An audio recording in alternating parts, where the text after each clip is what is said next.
I mean, I think so generally there are there's a lot there are thousands of AI governance documents and models out there, like even in the US alone. I mean, surprising people would say, oh, the US is, is more laissez-faire when it comes to regulation, but the US actually has some of the most comprehensive AI regulation regimes in the world. At the state level, you've got, so Maybe many at big. two level. Yeah.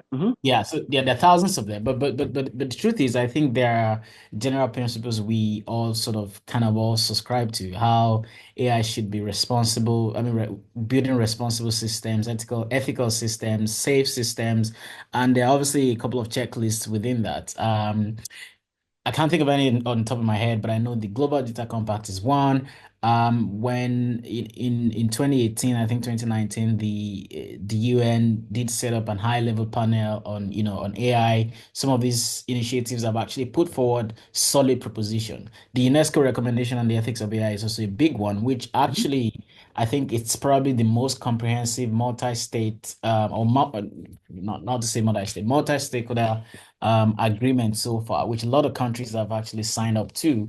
Obviously, it remains how countries follow through these, how they emulate or I'll say mirror this in their national AI strategies on one hand, but also secondly, how they sort of engage in some of the key principles that are outlined in the recommendation. To follow up on that, I know UNESCO is doing a good job doing something it calls readiness assessment methodology, which is basically its framework for helping countries kind of mapping the landscape of AI in different countries, which the Global Center on AI governance has been hugely involved in this, especially in Africa, to help countries kind of understand how to prepare, obviously baseline, knowing what's going on in the AI sector, but also kind of understand how to get the system or the landscape, to the place where it's sort of aligning with some of the recommendations in the UNESCO ethics document. So lots of stuff out there really. At the African level, the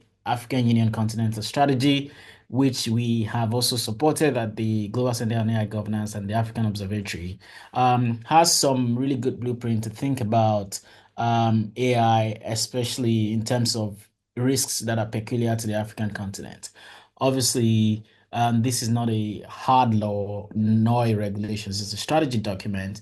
But for African countries, it's a good starting point. And also, so many countries do have their national regulations. Nigeria, for example, well, maybe doesn't have particularly an AI law or AI regulation, but does have a draft strategy. So I think there are hundreds of stuff out there. Even civil society organizations come up with different policies. One thing I'll say though is that it's always not straitjacketed, right? There are so many ways you could approach this. Like even in the UK, years ago, I mean, it used to be that there were just so many, just businesses would generally be confused about which AI policy or regulations they should really adopt.